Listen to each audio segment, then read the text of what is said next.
Dok, sebelum ke kolang-kaling ya, ini singkong ini kan dianggap anti kanker karena penghasil sianida dan zat utamanya adalah vitamin B17. Dan linamarin itu diekstrak melalui etanol. Jadi tidak benar bahwa yang namanya singkong itu kita makan sebagai singkong, lalu kemudian dia mempunyai kapasitas anti kanker.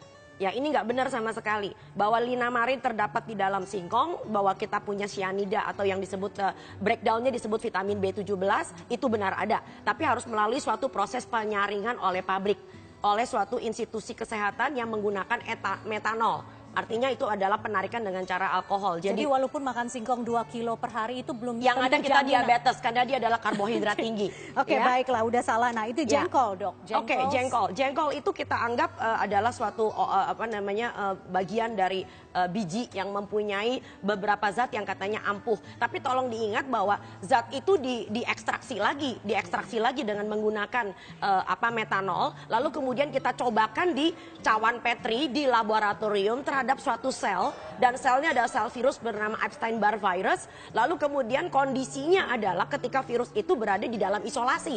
Jadi ini tidak benar sama sekali dengan kita makan jengkol. Yang ada adalah kita punya jengkolat. Jengkolat itu adalah suatu asam yang menyebabkan akhirnya kita malah nggak bisa kencing, bahkan kita menyebabkan gagal ginjal. Jadi tidak mungkin ya diolah di rumah, kemudian punya fungsi yang sama. Lalu ini urusannya sesuatu yang disebut sebagai obat, lalu dijadikan seperti functional food. Tidak benar sama sekali. Kolang-kaling, Dok. Ini Kolang-kaling sangat populer, banyak sekali di Indonesia. Itu yang saya katakan di awal. Teman-teman saya berusaha ingin mencari dari buku-buku macam-macam, buku-buku klasik sampai dengan ensiklopedia herbal. Apa hasilnya, Dok? Tidak ada sama sekali yang disebut sebagai galaktomanan. Nah, di dalam salah satu rilis dari hati-hati Anda membaca media-media online. Tidak semua media online itu juga mereka mempunyai wartawan, jurnalis yang bisa mengumpulkan dari sumber yang dipertanggungjawabkan. Di salah satu media online dikatakan bahwa yang membuat kelihatannya kolang-kaling bisa menyembuhkan nyeri dengkul, itu karena katanya mengandung galaktomanan. Padahal kalau Anda cek nggak usah jauh-jauh, ke Wikipedia aja, galaktomanan itu sebetulnya adalah stabilizer dari makanan. Jadi bukan analgesik.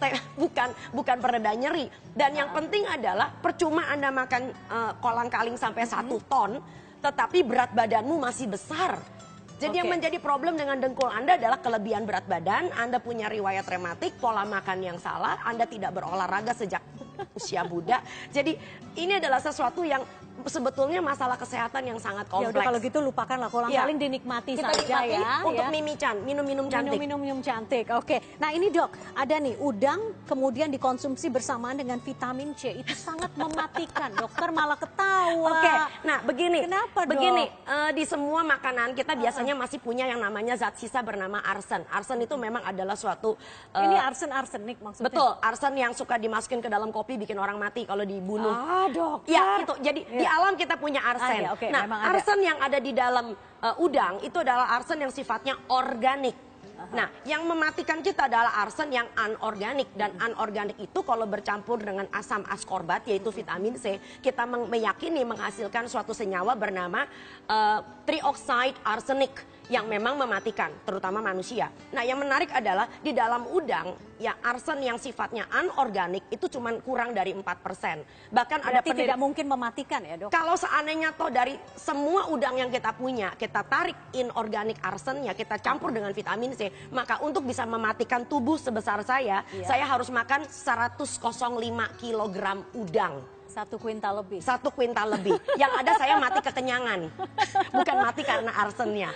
Oke, ya? Itu berarti tidak benar juga, terlalu berlebihan. Iya, ya? Dan harus masuk konsumsi akal. 1 kuintal udang. 1 kuintal udang. Dengan catatan udangnya terkontaminasi arsen yang sifatnya anorganik. Oke, lupakan soal itu. Kita beralih ke minuman berenergi. Apakah benar memang akan selalu menambah stamina? Karena banyak yang sudah membuktikan iya benar, jadi tidak jelas ngantuk. Betul, nggak usah minum itu. Anda minum tablet yang adanya kafein juga pasti Anda deg-degan, Anda punya tenaga lebih heboh. Ya, itu sebabnya kenapa mereka kalau promosi selalu digambarkan dengan gambarnya macan. Padahal macan nggak pernah minum minuman berenergi. Padahal macan nggak pernah menjadi pecandu kafein.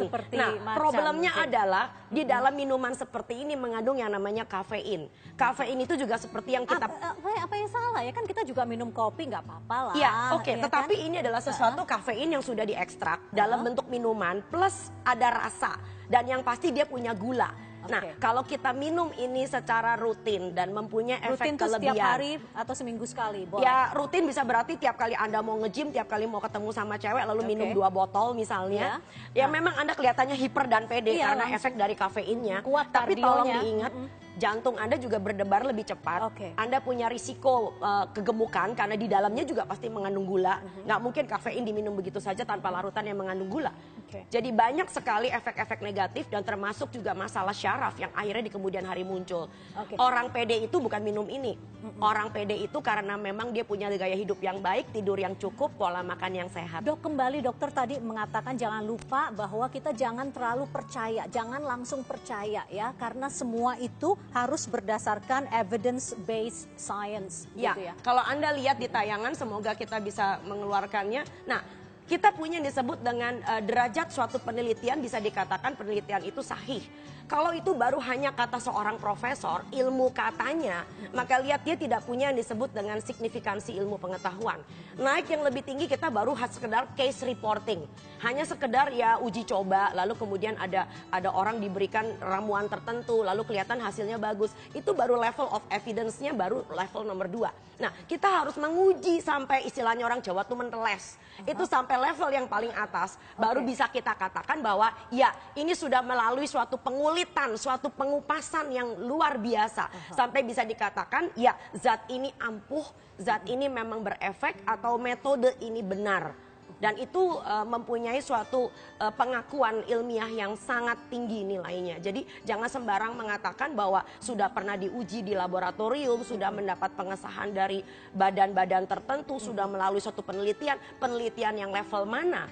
Karena kita mempunyai disebut dengan degree of scientific examination or experiments. Panjang ya, panjang sekali Tentu uji saja. klinisnya. Bukan Dan cuma harus, uji klinis tetapi juga uji perbandingan. Jadi ada semacam kayak randomized clinical trial. Baik, kalau begitu Dr. Tan Shotian, mudah-mudahan namanya tidak banyak dicatut lagi. Bismillah. Begitu ya, dan masyarakat kita jauh lebih kritis kalau menerima pesan. Dan ini adalah suatu pesan untuk bagaimana sistem pendidikan kita harus berjalan. Anak-anak kita tidak boleh menghafal, tetapi anak-anak kita harus betul-betul kritis. Dr. Tan Shotian, terima kasih. Sama-sama. Seperti biasa. Selamat pagi Indonesia. Pencerahannya. Pencerahan sekali. Pencerahan. Yes, di hari libur. Jadi katanya nggak usah minum minuman berenergi, macan aja nggak pernah minum minuman berenergi. Betul. Kita makan yang namanya singkong sambal roa. Sehat. Sambal sehat. Buat ngenyangin perut, bukan anti kanker. Dan bisa tenang makan seafood jangan sekarang lupa ya. buat Marvin ya. Wow, Tapi terima bukan kasih. obat anti rematik tapi. Bukan. Ini untuk Anti minuman dahaga. juga makanan. bukan buat sumpel dengkul. Ya, dan pemirsa, informasi yang menyehatkan tersebut sekaligus menutup perjumpaan kita semua. Dan selamat pagi Indonesia edisi libur panjang. Selamat liburan bagi Anda semua. Saya Widya Saputra. Saya Marvin Sulistyo. Dan saya Vivi Aleda Yahya. Selamat Saya Dr. pagi. Tan. Selamat pagi dan selamat menikmati libur panjang Anda.